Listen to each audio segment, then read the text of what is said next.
Hello everyone, welcome to Citizen Concerned, where we remind you to beware of the comrades.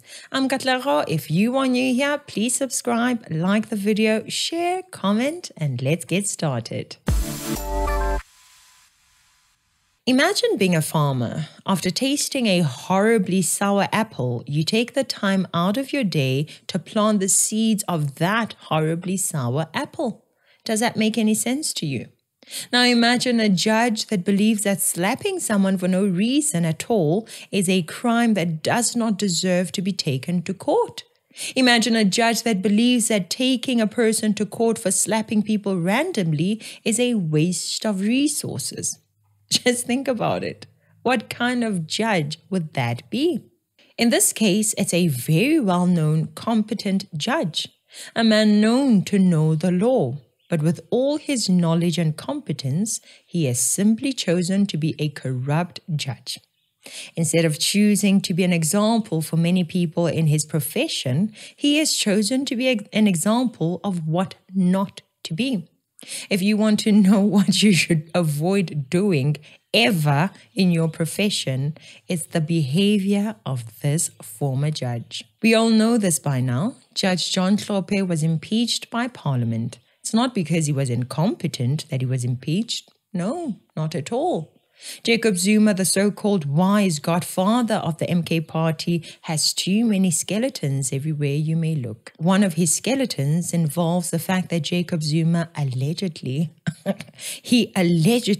received bribes from companies that wanted to sell military equipment in South Africa. It is the arms deal scandal which allegedly involved Mr. Zuma and other people such as Tony Yengeni and Schabir Shaik. Tony Yengeni is said to have received bribes and lied about it, but eventually the truth came out and he was sent to prison to serve 4 years. Unsurprisingly, instead of serving 4 years, he was released within 5 months. Schabir Shaik was Jacob Zuma's financial advisor who went to jail in relation to receiving bribes on behalf of Jacob Zuma.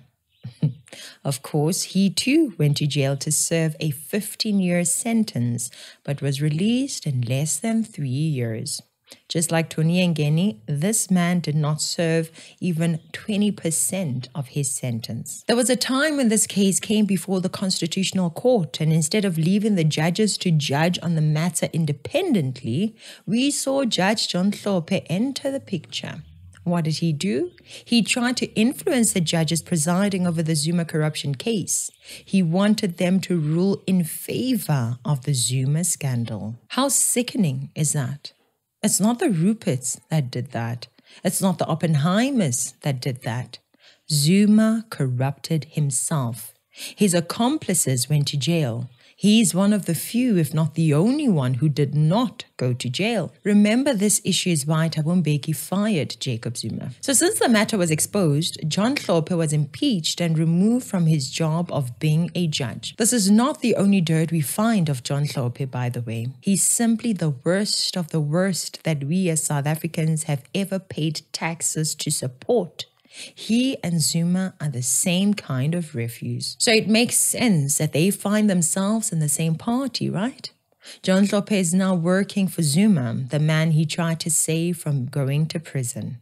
The same John Hlophe is now back in the limelight, going to Parliament and representing the interests of one of the most corrupt parties in South Africa, that is, the MK party. He is, of course, doing everything possible to misinform the people of South Africa. He, just like the rest of the MK party hooligans, supports the changing of the laws that the majority of MK party leadership cannot follow or abide by. We are not and can never be satisfied with our judges regurgitating Roman law, which was imported into this country through the genocidal force and forced down our throats. The MK party hates our South African laws because they cannot follow them. This is similar to a person who believes that since they are unable to do mathematics or physics, then the subject should be banned from the education system. Because we never had this in our African culture is the main excuse. But you also didn't have life orientation, yet you're fine with it because you're good at it. Yeah, ne? The fact that they break laws means that the laws are bad. The fact that they are unable to abide by the law means the laws are not a perfect fit for South Africa.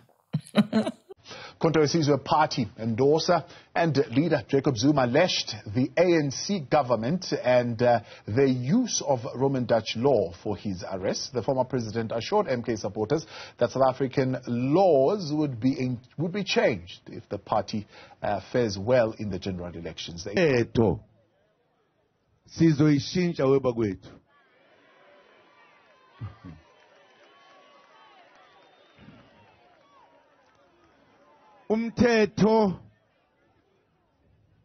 Imthetho kukhona isizinza somthetho okuyiwona ephethe yonke eminye imithetho. Ibizwa ngokuthiwa mawugwetshwa nje. Ugwetshwa ngomthetho obizwa ngokuthi oyimthetho yase South Africa. Roman Dutch law. Roman Dutch law. Sibuswa ngomthetho wamaRoma namadashi. Asikaze sibe ngamadashi thina noma amaRoma. Kodwa sibuswa ngomthetho. Fanele sibuswe ngomthetho wase-Africa. African law. Do you see what happens when you elect corrupt people? Go through the entire MK party leadership. The majority of the most prominent figures are connected to looting and abuse of power in one instance or another. Check them out. So now this allegedly corrupt law-breaking judge is telling us this. The resources are limited, and one would have expected the prosecuting authorities to use those resources wisely. Not widely, but wisely. I've seen instances, and I prefer not to mention anyone, where the prosecutors have charged accused for what appears to be clearly a common assault case. You find that the accused is charged in the regional court, right? For common assault, you ask yourself, who is sought to be pleased by the prosecutors? I prefer not to mention any name. It was a high-profile person from one of the political parties. The charges against him, he was convicted of assault GBH. In my view, that conviction cannot stand. It should have been common assault. It was an open clap, not even a fist. So that, in my view, that trial should never have taken place in the regional court. It was an abuse of state resources to teach him a lesson.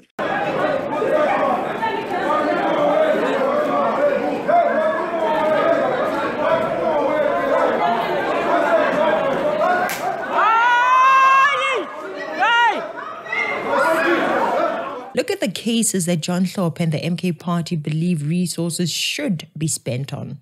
The Umkhonto party has filed urgent papers in the Gauteng High Court in Johannesburg to challenge the South African Broadcasting Corporation's use of the term Government of National Unity, or GNU. The MK party is asking the High Court to, among other things, declare the conduct of the SABC as unconstitutional and invalid, alleging that it constitutes a breach of the public broadcaster's independence and public mandate. An affidavit before the court by MK party leader, former President Jacob Zuma, states that millions of South Africans only have access to the platforms of the public broadcaster as their primary news source. Zuma contends that what he terms as the current arrangement in South Africa as a result of normal and ordinary democratic outcomes does not fit the definitional elements of a GNU, alleging that the use of the term deliberately misleads the public. The MK party taking the SABC to court. Imagine the foolishness of this party. So, Dr. John Hlophe is a member of this MK party, but he does not see it as a waste of resources to take the SABC to court for using the word GNU, that is, Government of National Unity. Imagine, the SABC is funded by the taxpayer. When you take the SABC to court, whose money is being wasted? It's the taxpayer's money, the same taxpayer you claim to care for and want better lives for. The courts are becoming more and more overwhelmed because there are people who choose to take people to court over frivolous issues like this. Who cares whether we call it GNU or not? Are they doing their job or not? That is what we want to know. This behavior goes to show that we have children, little rascals running the affairs of this country. The funny thing is that this corrupt man who was impeached from being a judge has now entered parliament. He's a leader of the MK party in parliament. In order for him to be impeached from his job as a judge, it was the Judicial Service Commission, aka the JSC, that removed him. Now that he's in parliament, which common sense dictates he shouldn't be since he was removed from his judicial position for his gross conduct, he is now going to be even more powerful than he was as a judge. He has been appointed by parliament to go and serve on the same organ of state that removed him from being a judge, the JSC. We have children in parliament, I'm telling you guys. The buzzwords during this debate: fit and proper.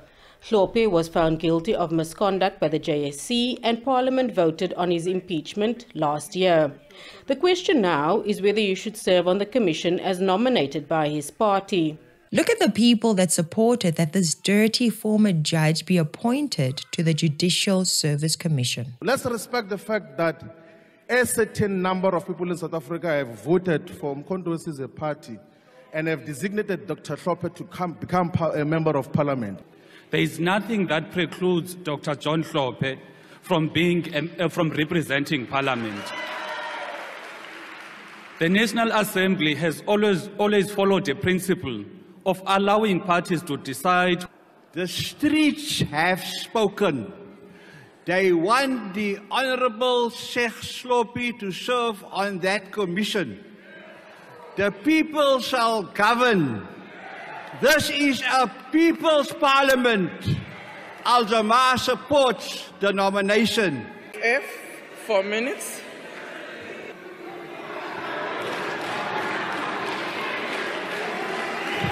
No, thank you very much,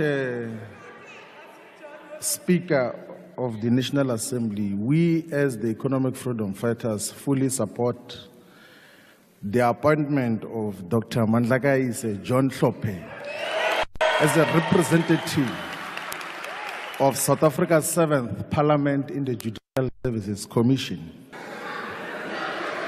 Order, Honorable Deputy Minister, not gestures, go to the podium. Madam Speaker and honorable members, Judge Hlophe, kukhona i-dissertation paper wayibhalile ethetha nge-legitimate expectation and isetyenzisiwe to many courts. Kukho i-legitimate expectation yabantu abavotele ipati yakhe. Ndoba ubangaba ungene ngokusemthethweni apha makazixhamle zonke i-privileges zale house. These are the people that are supporting John Hlophe. They want him to go and appoint judges now. Birds of a feather flock together. The JSC said he was not fit to be judge, but the members of parliament believe that he is fit enough to be a member of the same JSC to appoint judges. Yane, what is this? Honorable members, fellow South Africans, Speaker, this is a moment in our nation when we all went out to the electorate and campaigned, asking for who gets to represent the South Africans in this House. The 6th administration did a duty and a function. I have engaged, and certainly this is not a decision about Judge Hlophe. This is a decision about how exactly this House represents itself. I have absolute respect for Judge Hlophe. I respect his qualifications. I respect the fact that the party he represents saw it fit for him to serve in the Portfolio Committee. Equally so, I think this House would do well for itself to be able to establish whether the rules are sufficient enough that should a member be impeached from a particular portfolio committee, that same member can then proceed to go serve in the same portfolio committee in that sense. And therefore, respectfully, in terms of serving in the Judicial Services Commission, I respect that, Honourable Sir. So therefore, I hold the view that as Build One South Africa, we stood up and we said we want a particular level of leadership and we need to be able to endorse that view. Therefore, it would not for us, given the fact that the rules allow still for Judge Hlophe to be elected, that should just be automatic. Therefore, we cannot support the decision. Thank you very much. Other honourable members. If you are going to say something, learn to speak in a clear, plain, and straightforward language. We don't want weaknesses. Speak up. Even the people that support John Hlophe thought you were supporting John Hlophe. Everyone can't tell where you stand. These small parties that we trusted with our votes need to catch a wake up and start being vocal and active in cleaning up this country. Don't just be complaining from the sidelines when you can clearly see the vultures are ready to take this country. This GNU seems to be too unfocused.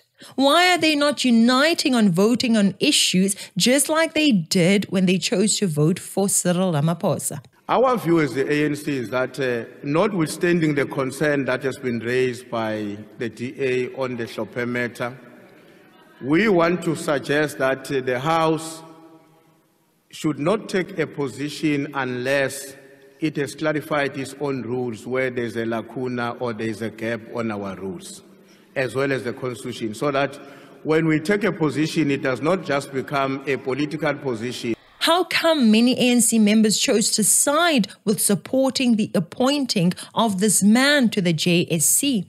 I know the DA was against this. ACDP was against this. The DA was the first to register its objection. Applicants to be interviewed by the Judicial Services Commission going forward will object and apply for the recusal of Dr. Hlophe on the basis the finding of gross misconduct renders him unfit to serve on a body that is determined to fitness, that is to determine the fitness and the propriety of others. Dr. Hlophe is also the first judge to have been removed from office. And that cannot be ignored. That cannot be ignored. Sorry, ACDP?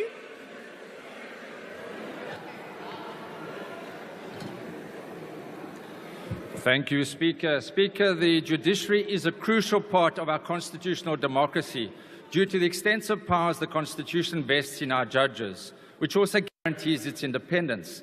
And this makes issues of how judges are appointed critical to the strength of our constitutional democracy. While Dr. Hlophe is highly qualified, and I know him personally, whilst there is no legal impediment to today's nominations constitutionally, as far as the ACDP is concerned, the prospect of a nominee who was removed from judicial office for gross misconduct, sitting on the very body that made that finding, is, in our view, plainly wrong. Those serving on the JSC to appoint and discipline judges must themselves be above reproach to ensure the legitimacy of the judiciary, not only in our eyes, but in the eyes of the public, given, as the Honourable Member from the MK himself said, that judges are not elected in South Africa. And the ACDP cannot in good conscience support today's nominations, as those nominated will represent us and be our voice in the JSC. Clearly, however, and I say this with the greatest respect to the Honourable John Hlophe, that the legal lacuna that exists needs to be addressed either by a constitutional or other legislative amendment to address this legal issue, this legal lacuna, which, in our view, it is ethically obvious. It is Ethics 101. I thank you. I mean, this is an obvious case. It was obvious how to vote, but guess what? We can't rely on these people. So MK Party parliamentary leader Dr. John Hlophe has been elected to represent the National Assembly on the Judicial Service Commission. Now, Hlophe is among 6 members selected from 5 political parties to serve on the body which interviews and looks at complaints against judges. Imagine being a farmer. After tasting a horribly sour apple, you take the time out of your day to plant the seeds of that horribly sour apple, even though you have many options that you could choose from. That's it for today, guys. Thank you so much for watching. Please subscribe if you haven't already. Please like and share this video with others. I'm Katlego. This is Citizen Concerned. And until next time, beware of the comrades.